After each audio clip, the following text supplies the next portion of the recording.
Assalamualaikum warahmatullahi wabarakatuh. Berarti gak jauh berbeda dengan alam muhadharah. Ahli hijab itu di situ. Ujung-ujungnya jenengan kali kula muncul sifat riya, takabur, sum'ah, hasud. Akhirnya jenengan iki meres umat, Pak. Meres umat. Dirupiahkan. Jenengan misalkan nyuwun tulung ning kene, aku pingin jadi jabatan camat. Biar bupati ngangkat aku menjadi camat. Wes. Di situ di apa? Di wefek, Pak. Semene lho ya, semene. Nek gak dadi ya semene. Oke, sepakat. Jadi mereka itu atas kasab suwari itu dijadikan sebagai alat untuk mencari duniawiyah. Niki kata Pak ngeten niki. Kata. Gue sing kepingin ngacungo, tapi aku mau tanggung jawab. Ngoten. Udah, iku kasab suwari. Justru makhluk gaib itu nutupi terhadap basiroh kita atas kegaib, atas nyatanya Allah. Akhirnya Allah ya melu gaib. Allah ikut gaib, nggak bisa jenengan melihatnya. Bertemu sampai pada Allah mboten saged, tidak bisa. Udah, itu kasab suwari. Yang kedua adalah kasab maknawi. Kasab di mana adanya makhluk gaib itu tidak bisa menutupi basiroh jenengan terhadap Allah. Kanjeng Nabi punya mukjizat, Pak. Mukjizat itu tidak menutupi beliau terhadap Allah. Kekasih Allah itu ada yang mohon maaf dibonusi Allah, digawani Allah kekasafan.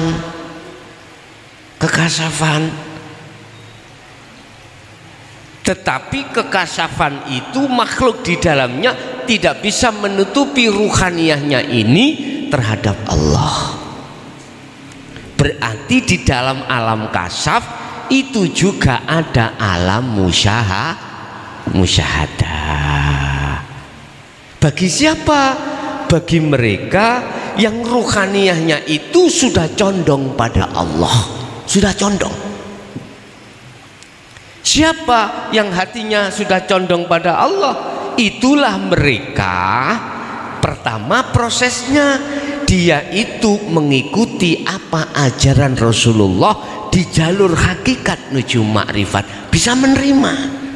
Selanjutnya dia itu mengamalkan berbentuk uzlah atau kholwat. Auratnya itu zikir, wiritane iku zikir.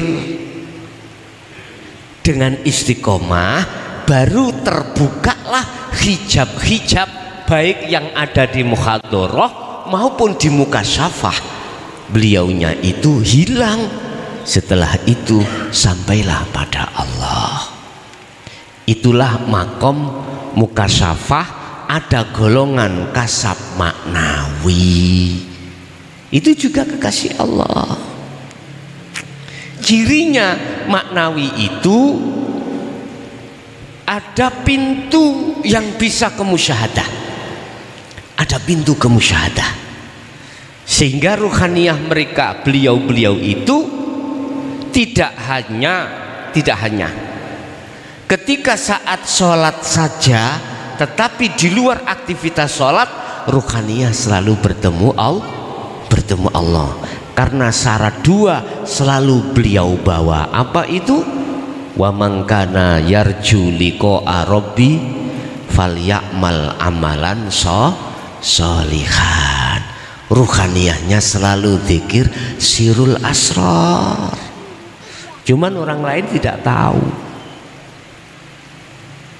Kasab suwari pun tidak akan pernah tahu, walaupun podo kasafe loh Pak ya, nggak bisa menyentuh, melihat golongan kasab maknawi, nggak bisa, karena terbatas. Kasab suwari itu terbatas, hanya sekitar gaibnya makhluk, nggak bisa tembus melihat orang lain itu ada di kasab maknawi terhadap Allah.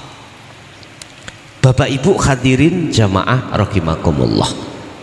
Terus selanjutnya pokok makom yang terakhir adalah makom musyahadah, yang ketiga.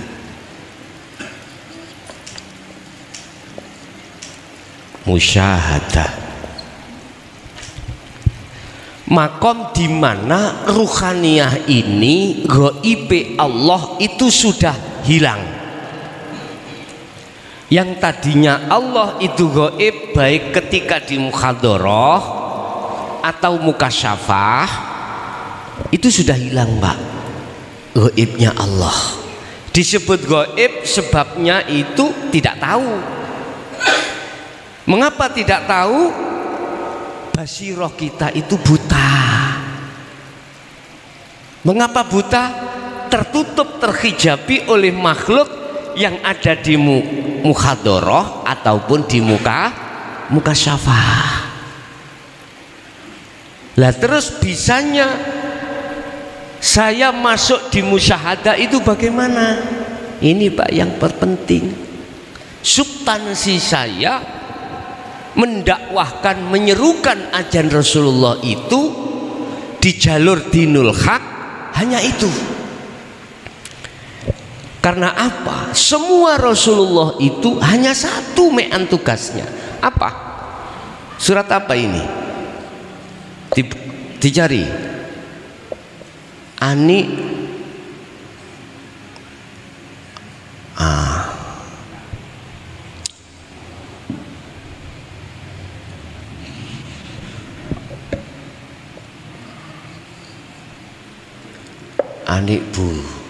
Ani'budullaha wastanibu taghut. Surat apa? An-Nahl ayat 6 36. Semua Rasulullah itu, baik Nabi Muhammad sampai ke atas, ditugaskan Allah itu gelaran iki. Anik budu podo bali oroh iku menyang Allah. Iman konteksnya. Nyembahe mung datang Allah, berarti konteksnya iman harus pada Allah, tidak boleh pada air tersebut. Atau boleh saya katakan anik butullaha, ruhaniyah harus makrifat pada Allah. Tapi syaratnya harus wastanibu at-taghut, harus meninggalkan iman selain Allah. Substansinya itu di situ. Jadi saya menyerukan dinul haq itu ranahnya ruhaniyah sampai itu biar makrifat pada Allah atau lekas kembali pada Allah setelah kita bertahun-tahun ruhaniyah kita itu condongnya terhadap kesenangan dunia. Atau dalam istilah lain, ruhaniyah ini biar berjalan di atas jalan Allah, bukan berjalan di atas jalan yang dipaksa oleh nafsu itu. Apa bedanya jalan Allah dengan jalan nafsu? Kalau jalan nafsu, wama ubari'u nafsi inna nafsa la amaratum bisu. Ajaran yang membikin ruhaniyah sampan kali kula, mohon maaf, bersukaria menghadap terhadap kesenangan dunia. Makanya jangan heran di dalam surat Ibrahim ayat 3, wa yastahibbunal hayata dunya alal akhirah. Nafsu itu membikin ruhaniyah sampean iku bercinta terhadap kesenangan dunia. Sebab kalau ruhaniyah sudah masuk di zona situ, otomatis semua apa yang dilakukan orientasinya itu urusan selain Allah. Contoh sholat urusan ganjaran, sholat urusan surga, padahal ganjaran surga itu termasuk makhluk. Kadang-kadang lebih parah maneh, sholat kadang-kadang di dalam hati masih ada tendensi biar diwahkan orang. Ada seperti itu. Ini makhluk padahal. Nafsu membikin itu, Pak. Ketika saat kita tekun sholat nafsu, yo ayo terus. Tapi ojo marifat karpe Sabtu nafsu gitu. Terus awakmu menghadap terhadap makhluk karena pahala, karena surga. Ini sing maksiat terus so maksiat dohirmu enak iku. Wis enak. Wis macam-macam nafsu itu pun. Jadi substansinya Rasulullah atau ajaran yang kami serukan itu supaya ruh ini kembali pada Allah setelah bertahun-tahun kita itu berjalan di atas jalannya nafsu. Kembali. Lah, pengajaran tentang ajaran seperti ini tidak mungkin disampaikan di syariat karena tempatnya beda, kelasnya dewe, kelasnya nggak sama. Harus kita naik mencari di jalur hakikat baru ketemu. Padahal Pak Ibu mohon maaf, ning Jawa iki ndile iku pertama yang diajarkan adalah ilmu sejati, ilmu tentang ruhaniyah, ilmu tentang bagaimana cara mengesahkan Allah.